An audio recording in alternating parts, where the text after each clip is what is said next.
La da da da da. Yeah, yeah, yeah, yeah, yeah. La da da da da da da da da da da. Ooh ooh ooh ooh ooh ooh ooh ooh ooh. Ooh ooh ooh ooh ooh ooh ooh ooh. La da da da da. La da da da da da da da da da da. Ooh ooh ooh ooh ooh. Ooh ooh ooh ooh ooh. Surely no one in Minnesota has ever laid their head down at night thankful to be homeless. You work hard to keep that roof over your head, those clothes on your back, that food on the table. While interviewing subjects for my story on homelessness in Minnesota, makes me cold just thinking about it. One man told me that most of his adult life he was only one check away from being out on the streets.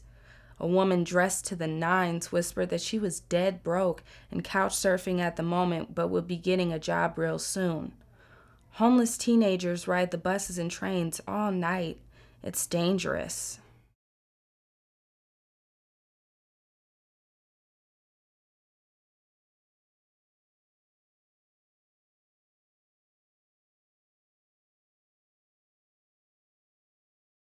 Today's date, reporter Yvette Howie.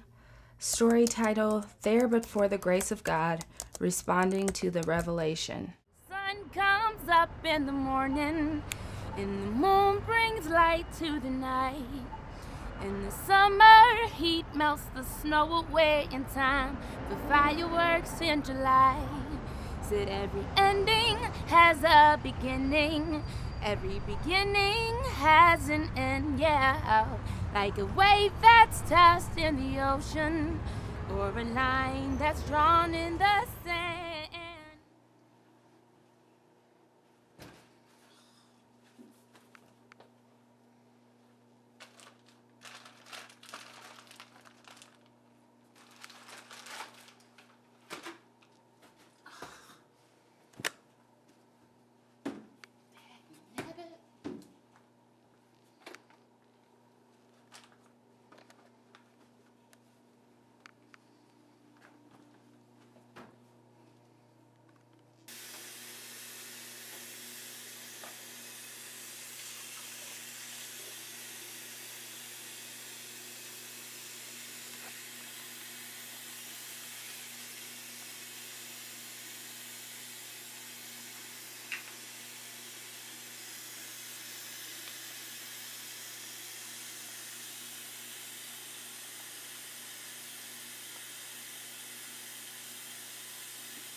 I never really knew how much mental illness played a role in the lives of those who are homeless. After reading about the Reagan administration's cuts to mental health treatments and research in the 1980s, I was struck by the thought that current social and political climates are making conditions ripe for a similar situation to occur in these days and times. What I've noticed dramatically is clearly the age. The trend has been for a much older population. There's also a much more vulnerable population on the street. For me, there's a lot of medical issues, a lot of mental health. And what I look at is I see that that is a trend towards getting people out of facilities, out of places in a quicker fashion. Hospitals tend not to keep people as long. Folks need to be a lot more seriously disabled before they can get into particular types of housing, such as nursing homes, that kind of thing. And folks who have fallen out of the mental health system, it's really difficult to get folks back in. And those folks are starting to add up a lot. Oh, I was visited by this doctor. That doctor drove me crazy. He was always asking me about me. You know, he was always wanting to know, how are you feeling today? And I would tell him, yeah, I'm feeling fine. Until one day I really thought that he was being sincere about it. So I told him, I got a pain in my arm. And when I raise my arm like this, it really hurts. And that fool told me, well, then don't raise your arm like that.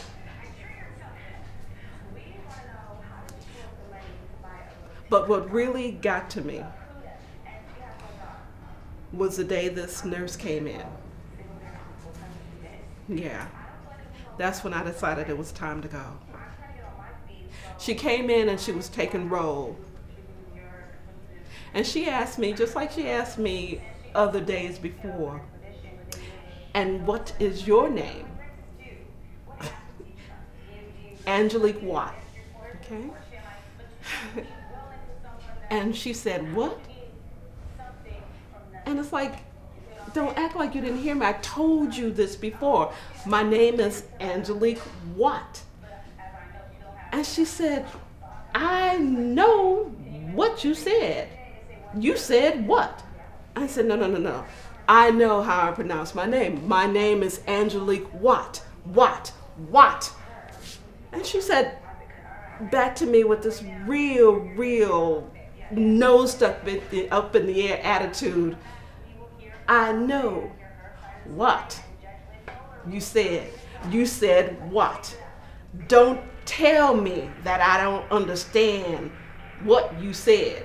Your name is Angelique. What? And that's when I just got tired. I just got tired. And I told her, if you don't release me right now, I am going to scream and I am going to yell and that's when she went running out of the room and started asking for my doctor to come in and quiet me down. It was crazy. It was crazy because I was standing there screaming and yelling and she was screaming for my doctor and everybody was running around.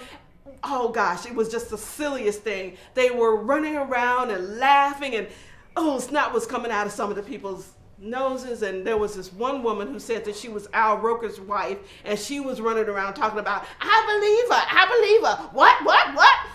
Until my doctor walked in. And he wanted to know what was going on. And he asked me if I didn't calm down, if this is what I wanted him to do. Do you want your meds right now? That's all they wanted to do is give me my meds. And I told him, no, that's not what I want. I want you to release me right now. And he said, what? I said, yes, I want you to release me right now.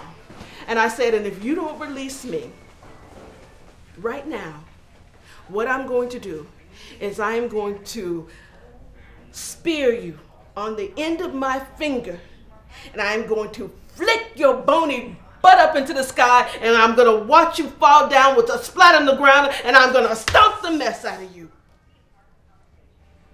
And then he said, okay, if you want to be released, then consider yourself released. You can get the hell out of here. You and the rest of those silly fools. Consider all of yourselves now released. And he threw his papers up in the air. And then I left.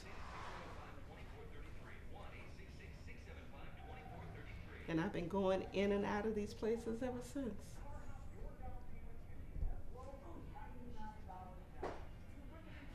Oh God. I'm so tired.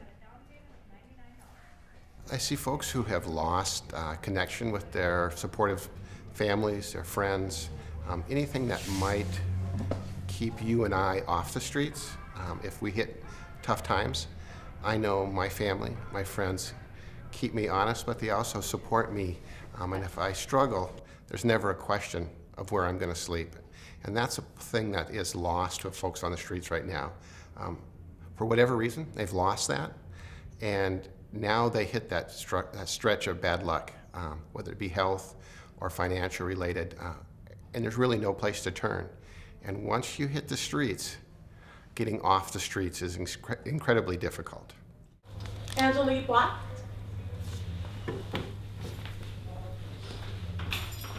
How are you this morning? Do you think mental health is a big issue in homelessness? I believe so, yes. Because sometimes you feel when a person goes through things like they lose a home, a child, a job, family, your mind just stops. You don't know what to do. I mean, everybody can come up to you all they want and say, hey, this is what you need to be doing. You need to do this.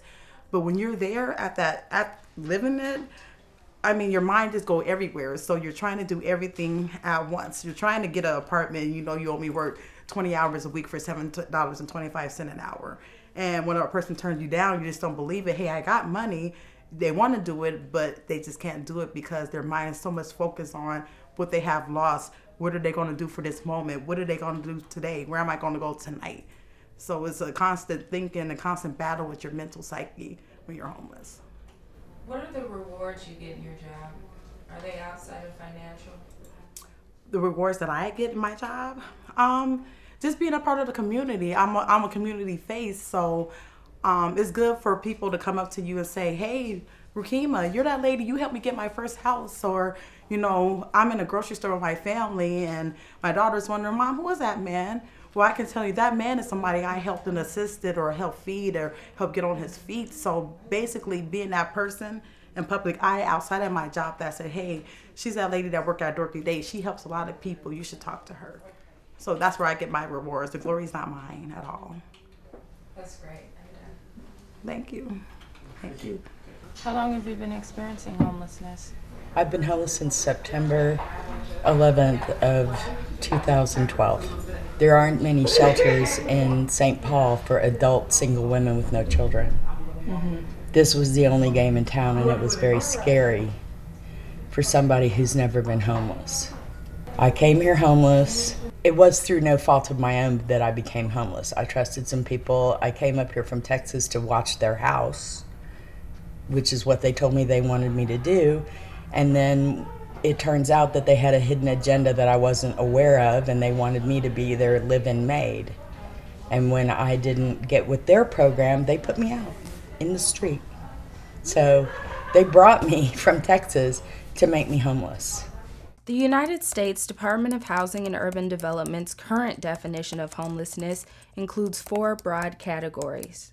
People who are living in a place not meant for human habitation, in emergency shelter, in transitional housing, or are exiting an institution where they are temporarily housed.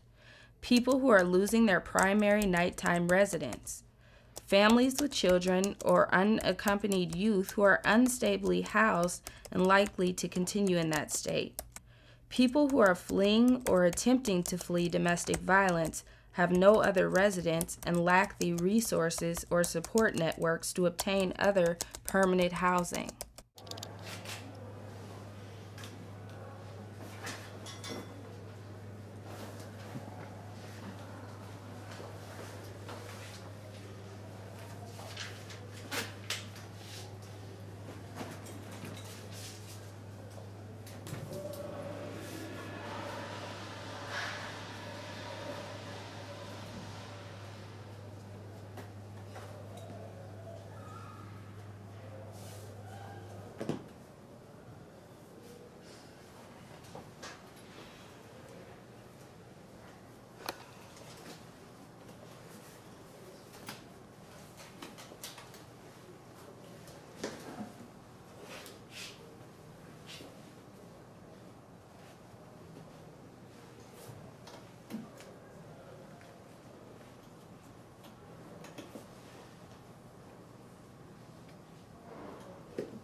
See you later. Thanks. Thank you.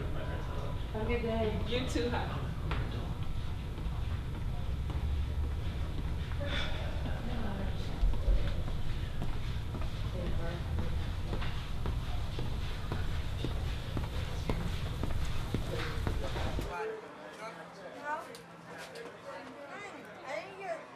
According to the Minnesota Coalition for the Homeless, over 10,000 Minnesotans are homeless on any given night.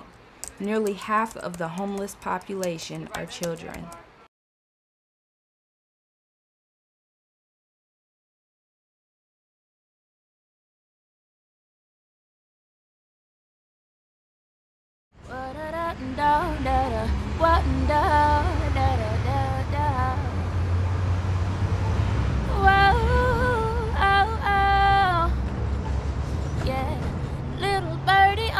Window pane. He flew away with no cares in the world. I wish that I could give him all my trouble so he could take them far away. So many weights placed on my shoulders, and it's dragging me down, down. Feels like one thing after another. Every time I turn around, then I remember that the sun comes up in the morning, and the moon brings light to the night. And the summer heat melts the snow away in time for fireworks in July. Said every ending has a beginning, every beginning has an end, yeah. Like a wave that's tossed in the ocean, or a line that's drawn in the sand. And life goes on, it goes on, it goes on. I said life goes on, it goes on, it goes on. I remember that life goes on, it goes on, it goes on, yeah, yeah. Life goes on, it goes on, it goes on. I met a man the other day, and he had some difficulties worse than me. I wondered how he could smile through it all, and he said, listen closely, this is what he told me. There's a purpose for everything we go through. Just put your trust in the one who made you, yeah. And when you feel like giving up, just think of the things you're living for, 'cause the sun comes up in the morning, and the moon brings light to the night. In the summer, heat melts the snow away in time for fireworks in July. Every ending has a beginning, every beginning has an end, yeah. Like a wave that's tossed in the ocean, or a line that's drawn in the sand. And life goes on, it goes on, said it goes on. Yeah, life goes on, it goes on, it goes on. Just remember that life.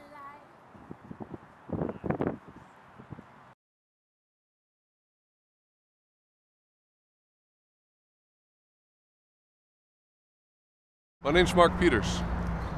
How long have you been in this community? What do you do in the community? Well, I serve right behind me here at Christ Lutheran Church. I've been officed with Lutheran Coalition for Public Policy in Minnesota. It's a statewide policy advocacy office for the Lutheran Church, Evangelical Lutheran Church in America. And I've been doing that since 1995. What services do you provide? We don't so much provide services, but we seek to work on policy priorities, often addressing homelessness.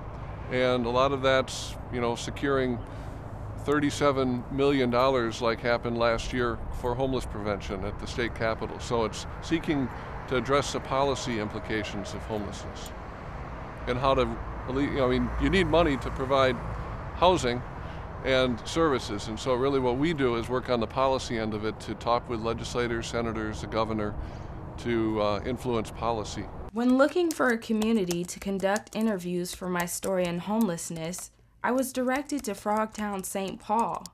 In this community, the construction of two major transportation systems have made their fair share of impact on the lives and livelihoods of people in the Rondo and Frogtown neighborhoods that are predominantly Black and ethnically diverse.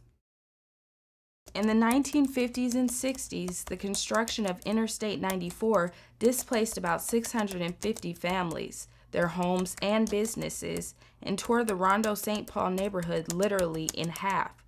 Third-generation Rondo resident Naida Presley. Used to be primarily African American with a good mix of equally of Caucasian, and now it's almost a third and a third and a third of Caucasian, African American, and the Asian population, primarily the Hmong population. In terms of even demographics, we have a high population of seniors, and we have a high population of young people 18 and under. And some of the physical changes, our neighborhood has been highly impacted by the foreclosure situation. Recently, the biggest one has been the light rail construction and foreclosure. I would say foreclosure and economically no jobs. Predatory lending and foreclosure woes brought noticeable change to the Frogtown neighborhood in the years leading up to the construction of the Central Corridor light rail transit line, which begun in 2010.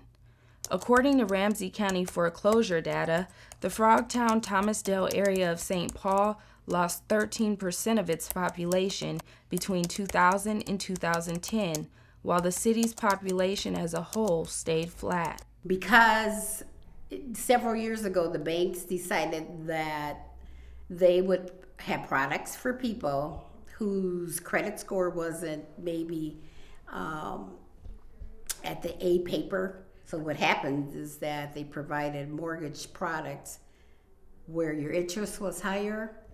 They gave you what they call these ARMs, so that you pay low principal, and then all of a sudden, they're sitting in about 5 years, 10 years, this arm reaches, because they're speculating that, okay, your income is going to rise over time.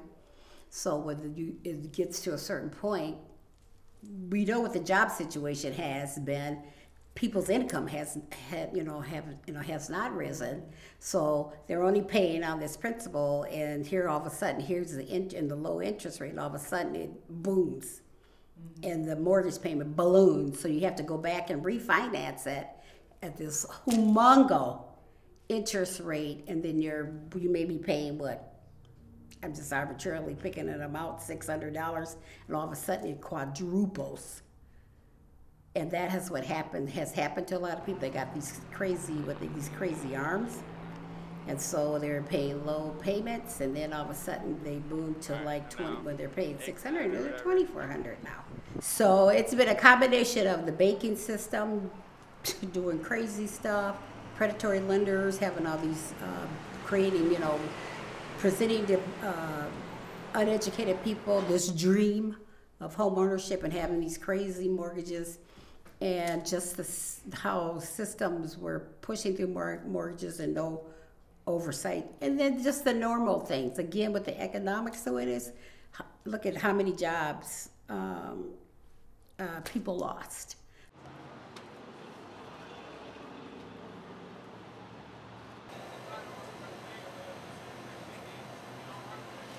A University of Minnesota graduate student working on her doctorate in housing studies is interested in the topic of foreclosure and how it impacts families.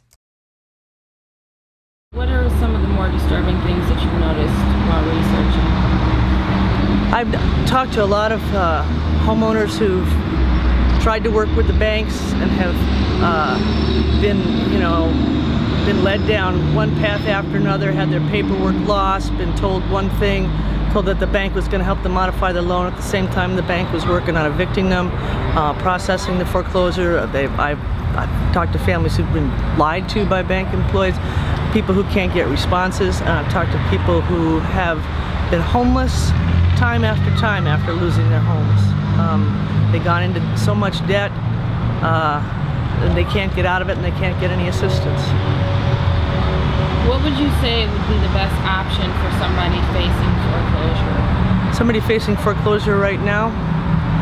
Well, I'd like to say that, I'd refer them to a foreclosure prevention program, a counselor who has some knowledge, but I haven't heard a lot of real good real positive coming out of those programs. I mean, I think that they do a lot of good work, but they aren't helping enough people. Does it surprise you that home ownership among blacks is the lowest in the nation here in Minnesota? Does it surprise me? No, it doesn't, I'm afraid. We have, you know, the discrepancies here in Minnesota, the gap in home ownership between whites and other people of color. It's not only in housing, as we know, but it's in education, it's in employment as well. So no, Minnesota should not be proud of how we've treated homeowners of color. Do you think that the foreclosure epidemic that we're facing in Minnesota is primarily just in Minnesota, or is it further out? No, it's been nationwide for some time. There are certainly bigger cities that have higher foreclosure rates than we've had, but at the peak, you know, thousands of homeowners were losing their homes every year. You know, 2008, 2009, 2010, and the rates are declining, but there's still a significant number of homeowners that have lost their homes to foreclosure here in Minnesota. Probably over 100,000 in the last 10 years. You know, if I had to talk to a homeowner right now, I'd say, I want you to call your senator, I want you to call your representative. What happens when people people talk about what's happening to them when they don't, a lot of people are really ashamed. They really feel guilty. They feel like it's their fault, they're humiliated, they're afraid. Often they're just frozen and not really able to act, even to make a call to get some help. But once they find that this happened to an awful lot of people and they can get some public attention, some people with some political clout, that seems to really make a difference. Stabilize housing, stabilize businesses, keep people working and the dollar circulating as many times as possible before leaving the hood. A simple equation for maintaining the economic vitality of a community. The Aurora St. Anthony Neighborhood Development Corporation partners with other organizations to keep Frogtown viable. One such partner is the Neighborhood Development Center. Popularly known by its acronym NDC, NDC is dedicated to small business success. We have a whole team here at NDC we call U7, because we've brought together 7 community groups into a coalition to work with the businesses on this avenue, mostly the mom and pop, small business. And we have worked with over 350 of them. I think 400 is the number we just about have worked with. Out of that 400, only 4 have closed. We have this team of graphic designers, finance people, branding and marketing people, etc., who have been working kind of night and day with these entrepreneurs, these business owners, for the last 4 years just about, and brought all of these people into the modern era of web-based marketing, of sort of total branding and why that matters, and how to do cross-cultural marketing, cross-cultural sales, how to go beyond their particular ethnic niche into selling to everybody, getting everybody in as a customer. Helping the customer gain the finances to patronize businesses in their neighborhood are staffing agencies like Spectrum Staffing. 40% of employers are now using staffing services. Sometimes they'll use the staffing service to try before they buy. In other words, they want to see how the person works out. Do they have the right attitude, the right work ethic? Can they make it to work on time every day? Are they going to be productive? So companies are using staffing services a lot, and I think it's one more way that job seekers can get jobs.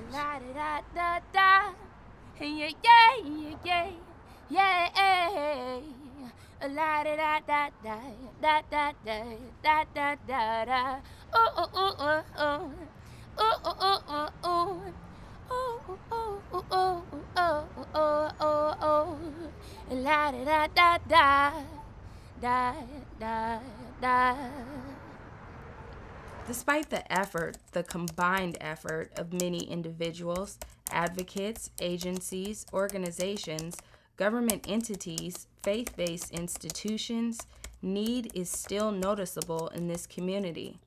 The face of those in need, as diverse as the people of the community. It is not just white, it is not just black, it is not just American Indian. In Frogtown, it is the face of your neighbor. It is also Asian. Would you say homelessness is prevalent in the Frogtown area? Growing up, I'd say yes. I haven't been here in a few years. I would assume that it still is. My husband and I would drive up to, get off on 94 at Dalen University, and for the first time, about a month and a half ago, I saw a Asian man on the corner. He was, he was handicapped, and for the first time, it struck me that this was my first experience with an Asian man being homeless, holding up a cardboard sign. And that struck me. That really, really struck me as, what's going on here now? What am I not aware of here now? What did that mean to you? It really made me think about homelessness and the Southeast Asian communities, and how we didn't see it as homelessness when somebody would come and ask us to stay on our sofa or to live in our spare bedroom, or we never saw it as that. I guess we were taught to see it as their family. They're just asking for a bit of a handout. That it was really harsh, because as you were given this little crumb, you were being insulted behind your back too. And, a lot of people do that. And I witnessed that as a kid. How do children fare in a homeless situation? Ask an educator. Children wear a shield of shame. They come to school and they have not had the luxuries of their own bedroom, maybe a two-parent family. So they come to school, and we try very hard to make their life normal, but there's always that little bit of shame that kind of always hangs within them. And I call it a shield of shame. It impacts their attendance, it impacts their sleep, their clothing. The uniforms are always in need of laundered clothing. Many of the shelters, they have to be back by a certain time at night, or they'll miss the meal. We have several children right now that are staying in domestic abuse, a shelter for domestic abuse. And you can just see the frustration when they come to school in the morning. They want their own place so badly. We have several students right now that are sitting in the office, and they're kind of fidgety. Their behavior isn't as we would like to see it, but it's because they just don't have a decent environment in the evening, and they long for a place that they can go and do their homework, that they can be alone with their family. It does impact education quite a bit. Do you feel that some parents aren't coming forward? I do. I think a lot of them, yes. Because they're in fear that possibly their children will be taken? I'm sure they are. Many of them are. That's why it's important to have good relationships with your families. And you could kind of tell, I had a Somalian family that the little girl had missed 3 days in a row, and that was unusual. So had it turned out, she had become homeless. And so we got an interpreter, contacted the family, and she's in stable housing right now, but she didn't know how to come forth. So we need to help everybody and let them know that we are here. There is help, and we're going to do everything we can to provide it. Nancy works at Hazel Park Preparatory Academy, where celebrated educator Dr. Dolores Henderson serves as principal. Now, I understand that you work in the community two ways. You're an educator and you are on the board for Catholic Charities. Yes, I am. How did you come into being a community servant? Well, I've always been a community activist, and coming from such a large family, 17 siblings, same mother, same father, from a small town in Ohio. I knew what it was to be part of a community who understood the needs of all people, not just the upper, the middle, and the lower, but all people. And so I was determined, going to college, that I wanted to become an educator. At the same time, meet the needs of my families, because I think we have a misunderstanding about education. I'm wholeheartedly in dealing with children, but it's about the families, because our children come with so many needs because we don't look at the whole child. We so often look at the academic piece and not the emotional, the social, the physical, and now the economic piece. Because if you're in need of shelter and food, and you're in need of someone just being emotionally involved with you because they have so many needs as a family, you can't produce and perform in a classroom. And I just think we as a society have just kind of thrown our children to the wayside and our families, because we're not looking at the entire family. We're looking at test scores. Why aren't our children achieving? Well, look a little deeper than that.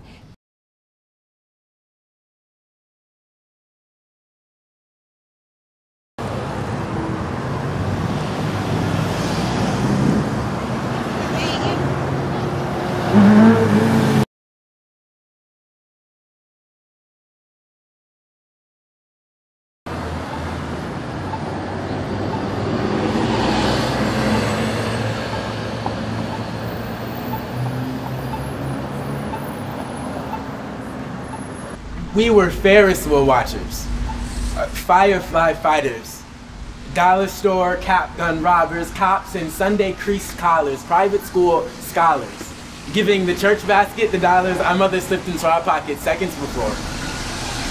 Hey man, how's your day? Fine now. Thank you. No problem.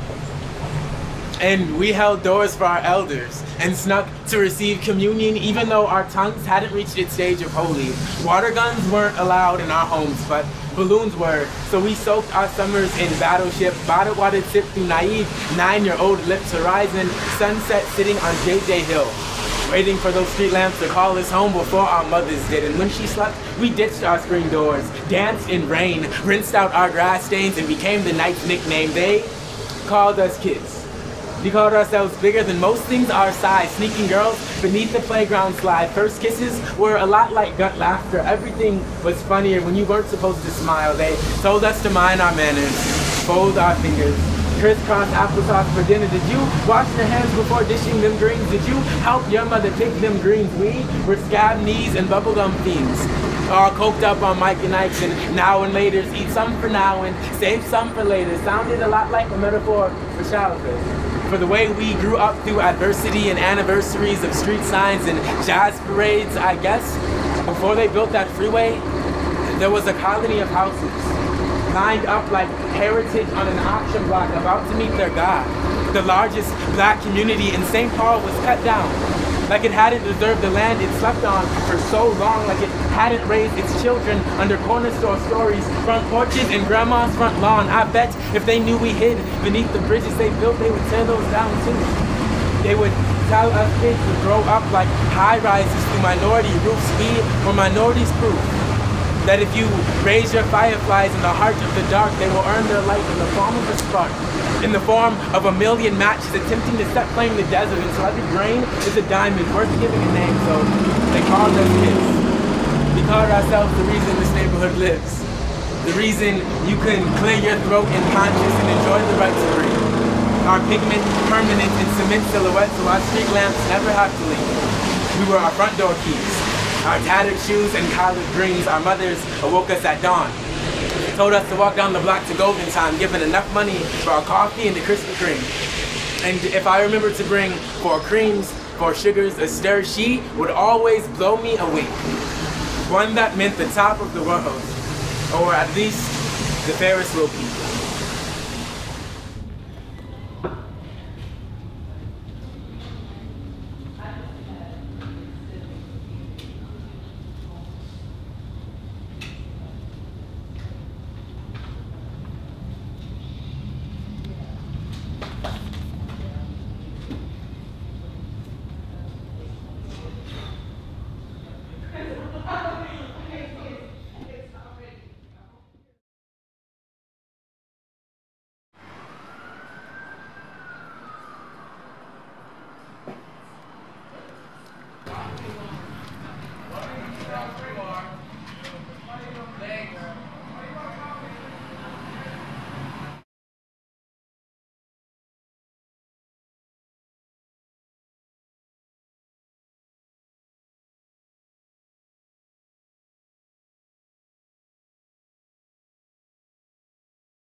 He flew away with no cares in the world. I wish that I could give him all my trouble so he could take them far away. So many weights placed on my shoulders, and it's dragging me down, down. Feels like one thing after another. Every time I turn around, then I remember that the sun comes up in the morning, and the moon brings light to the night, and the summer heat melts the snow away in time for fireworks in July. Said every ending has a beginning, every beginning has an end, yeah. Like a wave that's tossed in the ocean, or a line that's drawn in the sand. And life goes on, it goes on, it goes on. I said life goes on, it goes on, it goes on. I remember that life goes on, it goes on, it goes on, yeah, yeah. Life goes on, it goes on, it goes on. I met him in the other day, and he had some difficulties worse than me. If you are getting foreclosed on, then I am getting foreclosed on. Change that. If you can't eat, then I can't eat. Change that. If you have no peace, then I have no peace. Change that. If your son is in jail, then my son is in jail. Change that. If your mother is not feeling you today, then my mother is not feeling me today. Change that. If you do not know the right way, then I don't know the right way. Change that. We need to start seeing each other from here. We need to start feeling each other from here. We need to start speaking the right words that will get us from here back to there. Change that.